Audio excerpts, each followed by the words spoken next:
Liba TV News jabarani filɛbagaw an ka foli ani tanuni an b'o taga di aw bɛɛ lajɛlen ma aw ni ɲankuma bisimila aw ka jabarani ka aw bisimila radio Joliba fana ka Bamako yan nɔ ni segukaw fɛ yen minnu bɛ k'an filɛ Mali kɔnɔ ani Mali kɔ kan an bɛ aw bɛɛ lajɛlen fo bamanankan mɛnnaw an b'aw bɛɛ lajɛlen fo dantɛ foli min na ka jira k'a fɔ ladalajɛ minnu filɛ n'an kama ko kunnafonidi gafew olu lakali kɛnɛ don min bɛ sigi aw ye ka taa ntɛnɛ fo ka se jumadenw ma ni wagati mana se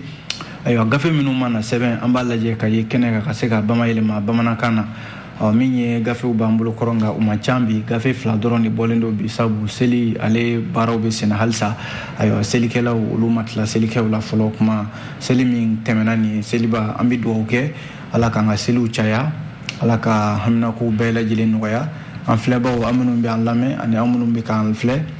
o kuma an bɛ dugawu kɛ seli caman ala k'o yira an na ayiwa min ye jabarani kɔni ale b'a filɛbaw de bolo ayiwa an minnu b'an filɛ n'an bɛ kuma bɛɛ i b'a sɔrɔ ayiwa kuma kɔni ale taabolo ka ca o kuma n'an donna maa min gasi la o ka yafa an ma an fana yafara bɛɛ lajɛlen ma o kuma min ye baara taabolo o ye nin ye an bɛ bɛɛ fo ka bɛɛ waleɲuman dɔn an b'a fɛ na aw san bɛɛ ala k'an ka seliw caya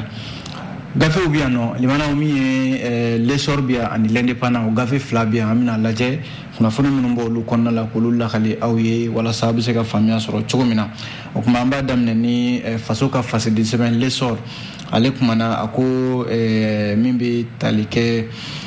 CEDEAO ale ka ɲangen wulilen ka bɔ Mali kan ayiwa o kɔfɛ min ye waati de sera sa an ka fara ɲɔgɔn kan walasa jamana ka nafa ka se ka o lafasa min b'an bɛɛ lajɛlen sanfɛ o kɛra jamanakuntigi ale ka kuma ye colonel Asimi Goita a ka laadala discours a bɛ min kɛ ka ɲɛsin jamanadenw ma an bɛna o lakale aw ye sisan l'essor kɔnɔna la l'essor kelen ka kuma fana na ko seliba seliw ayiwa min ye jamanakuntigi ye ale kɔni selila kuluba n'o ye faama yɛrɛ dagayɔrɔ ye o senfɛ min ye dugawu caman ye o kɛra o yɔrɔ kofɔlen ninnu na yen nɔ fo ka taa se min bɛ tali kɛ Aïd El Kebir n'o ye seliba seliw ye jamanakuntigi ko a ka laadala dɛmɛ min n'a bɛ to k'o kɛ ka ɲɛsin finitigi minnu bɛ yen n'olu tora olu kɔmaw furumusow n'u denw ayiwa ko jamanakuntigi ye sagaw ani balow caman di olu ma an bɛna o lakali aw ye l'essor ka kunnafoniw la halisa ko sɛbɛnni kɔrɔ a jarala k'a fɔ kɛnɛyaso kura dɔ o dayɛlɛla yen nɔ ni u k'a ma ko clinique périnatal Mariko jamana ale de ye nin kɛnɛyasoba in jɔ an ka jamana kɔnɔna la yan premier ministre a y'a baaraw koromokari alamisa tɛmɛnen an bɛna an da don o la l'essor kɔnɔna la ni o bɔra yen l'indépendant fana ka kumaw la l'indépendant ko min ye Mali ni Sénégal cɛ yɔrɔ min bɛ tali kɛ Sénégal ka port min filɛ n'u k'a ma port autonome de Dakar ayiwa Mali bɛ sanni min kɛ yen nɔ jamana si tɛ yen min b'a sanni kɛ u ka port in na u ka port ɲɛmaaba ale de bɔra ka ɲɛfɔliw kɛ ko baaraw bɛna daminɛ n'o ye jago baaraw ye ko nka CEDEAO ka ɲangi min n'o kɛra Mali kan tiɲɛ yɛrɛ la k'a ye tiɲɛni caman de don Sénégal jamana kunna a bɛ se miliyari 100 caman de ma an bɛna o lakali aw ye indépendant kelen ka kuma la ko politiki nana sira la jɛkulu min bɛ yen n'u k'a ma cadre d'échange ayiwa olu y'a jira k'a fɔ olu bɛ fɛ baara kura dɔw ka bila sen kan walasa bɛɛ da ka don gouvernement ko in na maa si kana bila kɔfɛ min ye EMK olu fana y'a jira k'a fɔ ko ni gouvernement kura bɛ sigi ko a dɔgɔyalen o ka kɛ maa 15 ye a cayalen o ka kɛ maa 20 ye ko wa a ka kɛ baara ka kɛ jɔsen 4 ɲɔgɔnna ye o ka sigi sen kan min ye MINUSMA ɲɛmaaba ye ni o ye El Gazim Wane ale ye sinsin kuma dɔ kan ko MINUSMA ani Mali finitigiw n'o ye faama ye k'olu k'u bolo di ɲɔgɔn ma walasa bamanciya wale ka se ka kɛlɛ ka bɔ yen nɔ nin de ye kunnafoni ninnu la bakurunba damadɔw ye an bɛna minnu lakali aw ye an bɛ don l'essor kɔnɔna la l'essor ko jamanakuntigi colonel Asimi Goita ale ka laseli minnu ni a b'o kɛ ayiwa laada la laada min ni o ye ayiwa min ye seli ɲɔkɔrɔla ye ko nka nin laseli min kɛra nin ye ayiwa CEDEAO ka ɲangi minnu bɛ yen ni olu wulila ka bɔ Mali kan min ye juillet kalo tile 3 tɛmɛnen in na o kɔfɛ jamanakuntigi ale ka laseli minnu kɛra a caman ɲɛsinna ayiwa CEDEAO ka gɛrɛntɛ min n'o taara ka ɲɛsin Mali ma jamanakuntigi y'a jira k'a fɔ waati de kɔni sera sisan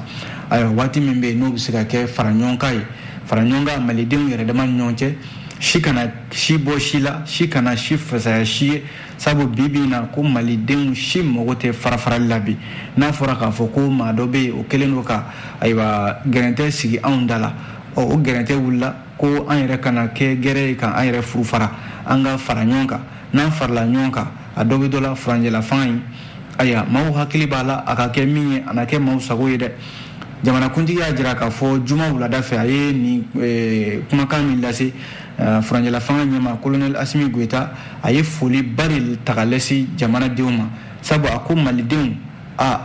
jɔra u jɔyɔrɔ la u ye gɛlɛya ku ka minɔgɔ ku ka kɔngɔ ku CEDEAO ka ɲangi olu kosɔn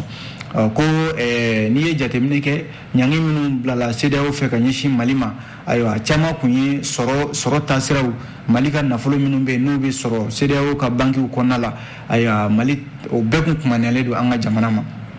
n'a fɔra k'a fɔ gɛlɛyaw bɛ sen na jamanakuntigi y'a jira k'a fɔ ko a bɛ malidenw fo kun bɔ sabu ko n'a fɔra k'a fɔ ko gɛlɛya bɛ jamanadenw da la u ma wuli ka mankan ci u ma wuli k'a fɔ jamanakuntigi bɛ ka jamanadenw bila gɛlɛya kɔnɔ u ma wuli ka foyi fɔ bɛɛ ko an ko jamana ko de an bɛ furanjɛla fanga in kɔ ayiwa ko o foli a tɛ se ka kuma in daminɛ k'a ban fiyewu n'a m'o ta ka lase jamanadenw ma a ye waleɲuman dɔ ta ka ɲɛsin jɔnni fana ma o ye bamananw ko ten ko ni maa bɛ gɛlɛya kɔnɔ i bɛ ni ani i jugu dɔn ko anw ni kun ye jɔn ye o ye Laginɛ ye an ni kun ye jɔn wɛrɛ o ye Moritani jamana ye minnu bɛ yen ni olu ko Mali ayiwa gɛlɛya binna aw kan nka an ka daw an tɛna tugu aw ye an ka da yɛlɛlen don aw ye taa ni ka segin ka d'a ye cogo min na a y'a kɛ ten aw bɛ se ka baara fɛn fɛn kɛ aw ka jamanadenw ani bolominɛnw u bɛ se ka taa ni ka segin ka bɔ an ka jamana ninnu kɔnɔ n'o ye Laginɛ ani Moritani ye ayiwa ko olu jamana fila olu ma sɔn k'u ka datugu Mali ɲɛ fiyewu ayiwa min ye jamanakuntigi colonel Asimi Goita ayiwa k'a ye foli ani waleɲuman dɔn ta ka ɲɛsin olu fana ma ni jamana fila min bɛ yen ni olu hali sisan min ye baara ɲɔgɔnya ye jamanakuntigi y'a jira k'a fɔ don nataw la a tɛna da CEDEAO ka ɲangini wulilen ma dɛ o hali n'o wulila ko baara ɲɔgɔnyaw na tɛmɛ Mali ni Laginɛ ani Moritani ni ɲɔgɔn cɛ jamana min ye jamanakuntigi ye a ka kumaw la a y'a jira k'a fɔ yɛlɛmani minnu bolodalen jamana kɔnɔna la a da sera olu fana ma jamanaw baara minnu bɛ yen n'olu bɛ ka furanjɛla fanga in makɔnɔ don nataw la o ye an ka jamana sariya sunba n'o ye constitution kura ye yɔrɔ ale bɛ ka sɛbɛn ani min ye assise nationale de la refondation sigikafɔba min kɛra jamanadenw ni ɲɔgɔn cɛ ko u kan ka lawaleya cogo min na a da donna olu baaraw fana na nin de ye jamanakuntigi ka kumaw la kolomayɔrɔ ye jamanaw an ye min sɔrɔ lesɔrɔ kɔnɔ ale lesɔrɔ kelen ka kuma na ko Kuluba ayiwa min ye seliba seliw ye o kɛra yen nɔ jamanakuntigi ale nagakɔrɔ a jirala k'a fɔ seliba min tɛmɛna nin ye misiri min bɛ yen n'o bɛ Kuluba alimami Abdramane Touré ale de selila ni maaw ye ayiwa seliba don a ka wajulu kɔnɔna la a segira ka kuma minnu kan o de ye seliba yɛrɛ nana cogo min na ayiwa seliba nafaw bɛ min kan a y'o caman fɔ a ye da don o la a ye sinsin fana min ye alisilamɛw yɛrɛ dama ni ɲɔgɔn cɛ a y'a jira k'a fɔ ko bi alisilamɛw kan ka foliba di an dabama in ma min n'a ye jamana in a y'a kisi juguw tɔɔrɔ ma a ye jamana in a bɛ ka a makara hali sisan a ko bi na ayiwa min ye diinɛ ɲɛmaaw ye minnu bɛ yen ni u bɛ ala ko kuma fɔ maaw ye kuma bɛɛ u kan ka ala de deli ala bɛ se ka jamana in bɔ bolo la cogo min na min ye imam Abdramane Touré ye Kuluba alimami jamana a ka kuma kɛra nin ye a ko an ka yafa ɲɔgɔn ma sabu min ye jamanaden bɛɛ lajɛlen ye n'a fɔra k'a fɔ bɛn ka ɲini basigi ka na ayiwa ko fo an ka yafa ɲɔgɔn ma an ka jamana kɔnɔna la yan nɔ min ye imam Abdramane Touré halisa a ka ɲɛfɔliw la a ko furanjɛla fanga min filɛ an kunna nin ye furanjɛla fanga in an bɛɛ k'a lajɛ ka tugu a kɔ k'a dɛmɛ walasa jamana bɛ se ka bɔ ayiwa gɛrɛntɛ min ni an bɔra o kɔnɔ n'o ye CEDEAO ka gɛrɛntɛw ye ko min ye n'i ye jateminɛ kɛ jamanakuntigi yɛrɛ a kɛlen kɔ ka kuma ta seliw tɛmɛnen kɔfɛ a ko a da sera sɛnɛkɛlaw ka dɛmɛ ma dɛmɛ min taara ka ɲɛsin sɛnɛkɛlaw ma kɔsa in na n'o ye sɛnɛkɛminɛn dɔw ye ani nɔgɔ angɛrɛ n'a ɲɔgɔnnaw a ko nin y'a diliko fɔlɔ ye ko nka a bɛ layidu di sɛnɛkɛlaw ma k'a fɔ ko dɛmɛ min taara ka ɲɛsin u ma kɔsa in na ayiwa ko dɔ na fara dɛmɛ in kan colonel Asimi Goita ko o layidu a b'o ta seli kɛnɛ in kan wa o layidu o na dafa fo ka se waati min na min ye premier ministre Choguel Kokala Mayiga ale fana tun bɛ kɛnɛ in kan ka taa se conseil national de transition CNT colonel Maliki Diaw ale fana tun bɛ kɛnɛ kan yen nɔ limanaw ninnu bɛɛ de ye dugawu kɛ jamana ye wa layidu minnu taara o de k'a fɔ bi na malidenw u ka fara ɲɔgɔn kan sabu bamananw ko ten ko ni kogo pɛrɛnna ayiwa ko basa bi don n'an farala ɲɔgɔn kan ka ɲɔgɔn tɛgɛ minɛ ka ɲɔgɔn sen bila a dɔ bi dɔ la limanaw hɛrɛ bɛna jamana kɔnɔna la ayiwa colonel Asimi Goita y'a ka kuma laban ni min ye o ye finitigiw ye minnu bɛ yen ni olu b'u ni di u farikolo di walasa jamana den dɔ bɛ se ka lakana ko a ye tasibila kɛ ka ɲɛsin olu ma minnu bɛ yen ni olu bananen don minnu yɛrɛ fatura a ye folikan de ta ka ɲɛsin nin bɛɛ lajɛlen ma lesɔr ka kuma ye nin limanaw halisa yan'an ka bɔ lesɔr kɔnɔ seliba kuma o kibaruyaw la min ye jamanakuntigi ye colonel Asimi Goita seli min n'an k'a ma ko Aïd El Kebir a jirala k'a fɔ jamanakuntigi ko a ye dɛmɛ kɛ dɛmɛ min ni ayiwa o de ye dɛmɛ ye ka ɲɛji cɛ ka bɔ maaw ɲɛna maa minnu bɛ yen bi ni olu ɲɛ jɔyɔrɔw limanaw ala ka wele sera olu ma wa wele wɛrɛ tɛ koyi minnu finitigi minnu bɛ yen ni ayiwa ala ka wele sera olu ma k'a sɔrɔ u bɛ ka jamana a lakana a jala k'a fɔ finitigi minnu bɛ yen ni o ye militaire et paramilitaire ye limanaw olu minnu bɛ yen ni u maa tora u kɔ o y'u musow an'u denw ye an'u balimaw limanaw ka se ka olu ɲɛji cɛ k'a yira u la k'a fɔ ayiwa seli mana kɛ cogo o cogo an ka jamana kɔnɔna la yan limanaw i b'a sɔrɔ seliba n'a bɛ kɛ maaw bɛ ɲɔgɔn sɛgɛrɛ ayiwa maaw bɛ hadamadenya sama u ni ɲɔgɔn cɛ nka k'a ye k'a fɔ e ka maa t'i kɛrɛfɛ i ka dutigi t'i kɛrɛfɛ limanaw a misi ka bon jamanakuntigi de ye o baara in limanaw ka taa yira u la k'a fɔ maa b'u kɛrɛfɛ wa u n'u ka denbaya maa b'u kɛrɛfɛ walasa maa min bɛ yen n'o ye jamanakuntigi ka ladilikɛla ye ayiwa n'o ye colonel Assa Bajalo Touré ye ayiwa o de ye baara in koromokari a kɛra juma tɛmɛnen na seliba yɛrɛ ɲɛ an ka fɔ alamisa tɛmɛnen juillet kalo tile 7 limanaw ko seliba n'a mana se ka ban maaw bɛ giri fɛn min kan o ye saga ye ka se ka saga sɔrɔ k'a faga seli la o ye dutigi bɛɛ lajɛlen ka hamina ye lesɔrɔ ka fɔ la min ye a bɛ se bagan 200 ɲɔgɔn na ani malo kilo 50 ayiwa o bɔrɛ 200 ani tulu bidon 200 limanaw o bɛɛ lajɛlen litiri 20 ye ayiwa o de taara ka di du kelen na in bɛɛ lajɛlen ma n'o ye finitigi minnu bɛ yen n'olu tora jamana ko la walasa limanaw a jala k'a fɔ ani saga kelen o de taara ka di u bɛɛ lajɛlen ma ni jateminɛ kɛ baara in yɛrɛ k'a kɛra 34e bataillon du génie militaire o du kɛnɛmana yɛrɛ la min ye lieutenant colonel Umar Nci Traoré ale min ye 34e bataillon du génie militaire ɲɛmɔgɔ ye a ko jamanakuntigi bɛ fɔ nin baara in na kosɛbɛ sabu maa min bɛ hakili to ayiwa yatimɛw olu la ani muso cɛsabaatɔw la ayiwa e kɔni bɛna fɔ e bɛ ka ala yɛrɛ de ka baara kɛ nin jamanakuntigi ko a na fɔ nin baara in na min ye service social min bɛ armée la o ɲɛmɔgɔba colonel major Birima Samake ale fana ye nin waleya min n'a taara ka ɲɛsin finitigiw banbantɔw ma limanaw ko ayiwa jamanakuntigi furanjɛla fanga ɲɛma tiɲɛna waleya in miirina min na a hakili tora finitigiw la wa hakili tora la k'a fɔ seliba mana kɛ cogo o cogo ayiwa maaw na to minnu tora finitigiw kɛrɛfɛ n'o ye jamana ɲɛmɔgɔw ye k'u ma ɲinɛ limanaw ne ye jateminɛ kɛ Assa Bajalo Touré ale min bɛ ka jamanakuntigi nɔ labila kɛnɛ in kan a ko nin min dili filɛ nin ye ayiwa limanaw finitigiw furumusow ma ayiwa ko waleya de don waleya min n'a bɛ jira u la k'a fɔ ayiwa maa b'u kɛrɛfɛ u kelen tɛ seliba mana tɛmɛ cogo o cogo limanaw maaw b'u kɛrɛfɛ walasa ka se ka a jira u la k'a fɔ ayiwa u furukɛw kɔni ala ka wele sera u ma bɛɛ sigin bɛ k'o kɔnɔ ko nka ayiwa minnu bɛ ɲɛnamaya la bi u k'a dɔn k'a fɔ maaw b'u kɛrɛfɛ maa minnu bɛ yen n'u bɛ se ka u ɲɛji fana cɛ jamanakuntigi de ka kuma ye o ye ko k'o ɲɛfɔ ayiwa finitigi ninnu o somɔgɔw ye min bɛ tali kɛ muso cɛsabaatɔw yɛrɛ u ka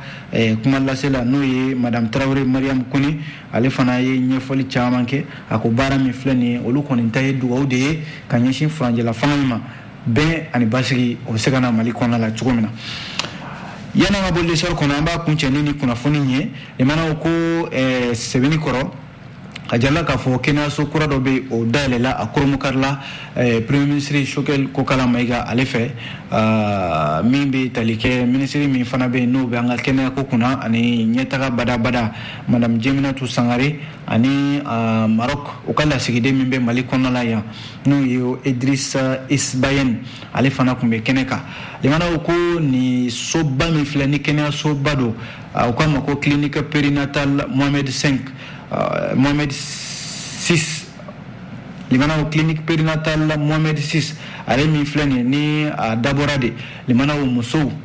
muso lasirilenw ani denmisɛnnin fitininw olu de ka furakɛli bɛ kɛ ni kɛnɛyasoba in na a jarala k'a fɔ kɛnɛyaso in yɛrɛ a jɔlen don kɛnɛ min kan a bɛ se hectare 5 ɲɔgɔnna de ma sɛbɛnni kɔrɔ Bamakɔ sigida 4nan la an y'a fɔ ten musow ani den fitininw ayiwa olu de bɛ furakɛ yɔrɔ in na kosɛbɛ min bɛ tali kɛ minɛn kura minnu bɛ yen n'o ye diɲɛ laban furakɛli minɛn kuraw ye ayiwa k'olu de bɛ nin kɛnɛyasoba in kɔnɔna la a jarala k'a fɔ soba 4 bɛ yen o ye jiginnikɛyɔrɔw ye bloc 2 o ye maaw bɛ opérer yɔrɔ min na ani min bɛ tali kɛ den fitinin minnu bɛ yen n'u bɛ bange k'a sɔrɔ u bange kumaw ma se limanaw ni u bɛ taa bila yɔrɔ minnu na u k'a ma ko couveuse o 12 o de bɛ a yɔrɔ kofɔlen nin fana na limanaw nin b'a jira k'a fɔ ko Maroc jamana ayiwa ni yɔrɔ min filɛ nin n'a birikiden fɔlɔ dara kabi san 2014 waatiw la min ye Maroc masakɛ ye n'o ye Wura Mohamed 6 jamanaw ale ka laɲini de don ko ka jamanaw dɛmɛ minnu bɛ yen ni ayiwa kɛnɛya u mago bɛ kɛnɛya la ayiwa Mali y'o jamanaw dɔ ye min ye Maroc jamana ye o ye nin waleɲuman dɔ ta ka ɲɛsin Mali jamana ma san 2014 ni maaw hakili b'a la Maroc masakɛ yɛrɛ ale nana ayiwa ka min ye nin soba in a birikiden fɔlɔ da o de Koromukari la alamisa tɛmɛnen juillet kalo tile 7 premier ministre Choguel Kokala Mayiga ale fɛ min bɛ tali kɛ baara in a kɔni kɛra bonya ni karama kɔnɔna la premier ministre yɛrɛ ko ni ɲɔgɔnna waleya ni maa min bɛ Mali dɔn bɛɛ y'a dɔn k'a fɔ kɛnɛya ko ye gɛlɛyaba ye an ka jamana kɔnɔna la yan ko nin kɛnɛyasoba min nalen filɛ fɛɛrɛ minnu tigɛlen don walasa ka se ka kɛnɛya ka yanga sanfɛ ko nin na kɛ sababu ye ka dɔ fara o fɛɛrɛw kan sango kɛrɛnkɛrɛnnenya la musow ani den fitinin minnu bɛ yen n'u bɛ bange ani ayiwa muso lasirilenw limanaw olu ka kɛnɛya sabatili ko ɲuman o de na kɛ nin yɔrɔ kofɔlen na wa dayɔrɔ minnu bɛ yen n'o ye liw ye o 74 o de bɛ a kɛnɛyasoba in kɔnɔna la kunnafoniw filɛ an ye minnu bɔ lesɔr kɔnɔna la o mana bɔ yen l'indépendant bɛ yan nɔ a kumana l'indépendant ko min ye Mali ni Sénégal cɛ bibi in na limanaw ko a bɛna fɔ embargo wulilen siraw dayɛlɛla ka sababu kɛ mun ye min ye Dakar o port ye a ɲɛmɔgɔba aya Dakar port ɲɛmɔgɔba ale de kumana limanaw a ko tiɲɛ yɛrɛ la min ye CEDEAO ka ɲangini minnu bɛ yen ni o ye kalo 6 ɲɔgɔnna kɛ Mali kan Dakar port ɲɛmɔgɔ limanaw a ko a kɛra gɛlɛya ye ka ɲɛsin olu ma dɛ min ye Abubakar Sadik Bey ale de ye Dakar port autonome ɲɛmɔgɔba ye a ko olu ka port ni sannikɛba b'a la bi o ye Mali jamana de ye wa ko ni maa bɛ yen ni maa min bɛ se ka taa jagofɛnw ta ka nana y'u ka jamana kɔnɔ o ye Mali jamana ye ko n'a fɔra ko embargo bina o kan limanaw kalo 6 min n'a kɛra gɛlɛya la Mali kɔnɔna la yan embargo ko la Abubakar Sadik Bey a ko kalo 6 in ko Sénégal fana ta ma juguya hali ni Mali ta ye sabu nafolo min n'o tiɲɛna olu kunna jago ko nasiraw la a bɛ se miliyari 800 ɲɔgɔnna ma kalo 6 in kɔnɔna la min ye Abubakar Sadik Bey a ko kalo 6 min tɛmɛna nin a kɛra gɛlɛya ye olu bolo a kɛra sababu yɛrɛ hali politiko gɛlɛyaw ko wuli ka jɔ olu ka jamana kɔnɔna la sabu jamanadenw Sénégalais caman wulila k'a fɔ ko gɛlɛya b'u da la ka sababu kɛ ko sɔrɔ tɛ ka kɛ Mali de kun ye o ko bɛɛ lajɛlen sababu ye sabu ayiwa CEDEAO ye gɛrɛntɛ min bɛ Mali kan n'a fɔra k'a fɔ ko foyi tɛ bɔ Sénégal kana Mali la yan a dun jirala k'a fɔ Mali de bɛ sanni kɛ u fɛ Mali de bɛ nafolo don olu kunna n'a fɔra k'a fɔ o tigɛra Sénégal jamanadenw caman kun wulila ka mankanw ci waati dɔ la Abubakar Sadik Bey y'a jira k'a fɔ nin na kɛ sababu ye ka basigi don o kow la wa min ye Dakar port ye ayiwa a wulilen min filɛ nin ye jamana ko bɛna sigi wɛrɛ kɛ don nataw la a tɛna mɛn yɛrɛ walasa fɛɛrɛ kuraw ka se ka tigɛ Dakar ni Mali cɛ ayiwa baaraw bɛ se ka sabati cogo min na min bɛ tali kɛ Mali ka minɛn minnu bɛ yen n'o tun bɛ Dakar port kɔnɔ n'olu kun maralen don yen ni u nani kun gɛlɛyalen don ko nafolo minnu kun kan ka sara a kunkɔrɔ k'u ye camanba de bin ka bɔ o la walasa jagokɛlaw olu na se ka lafiya cogo min na o mana bɔ yen l'indépendant kelen ka kuma na ko MINUSMA ɲɛmɔgɔba ni o ye El Gassim Wan ale tun bɛ taama la Mali camancɛ bolo ninnu fɛ Bandiagara mara ani Mopti mara kɔnɔna la a jala k'a fɔ taama in a donna hukumu kɔnɔna la kɔsa in na wale jugu min taara ka ɲɛsin Jalasagu ale dugu ma limanaw n'a kɛra sababu ye maa caman de fara ayiwa min ye bamanci wale tigilamaw fɛ El Gassim Wan a ka kumaw la a ko bi tiɲɛ yɛrɛ la min ye MINUSMA ye ale mago bɛ min na o de ye k'a fɔ ko baara ɲɔgɔnyaw o ka tɛmɛ ayiwa MINUSMA ale ni Mali finitigiw n'o ye faama ye u k'u tɛgɛ di ɲɔgɔn ma yɛrɛ de ka bamanciw kɛlɛ ɲɔgɔn fɛ min ye MINUSMA ɲɛmɔgɔ ye a ko de ye kuma yɛrɛ la koroma yɔrɔ ye ale bɛ se ka i sinsin min kan a ko ale ɲɛ ye min ye Mopti mara kɔnɔ a bɛ lakali bɔ a b'a bila ka min fɔ bi a b'a bila ka maaw hakili jigin min na o ye k'a fɔ malidenw minnu bɛ yen ni olu jɔra ka bamanciya wale a gɛlɛya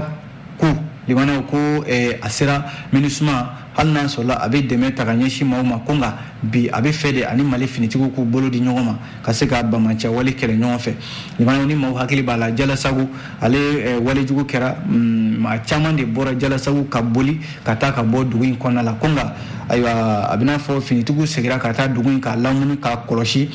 maa caman kɔni segira ka taa minnu bɛ yen ni olu ka sow cira minnu bɛ yen n'olu ka sigiyɔrɔw tiɲɛna caman segira ka taa i ka yɔrɔw olu dilali la l'indépendant kelen ka kuma la politique ko nasira la limanaw a jala k'a fɔ CEDEAO ka ɲangini wulilen ko jɛkulu min bɛ yen ni u k'a ma cadre d'échange cadre d'échange ko ale b'a ɲini jamanakuntigi fɛ n'o ye Assimi Goïta ye ayiwa ko a ka fɛɛrɛ bɛɛ lajɛlen tigɛ walasa premier ministre kura o ka sigi premier ministre kura min bɛ yen ni ale tɛ se ka kɛ maa ye maa min bɛ yen n'a a bɛ dɛmɛ dɔ fɛ walima ka dɔ to yen nɔ ko min ma ko premier ministre neutre o premier ministre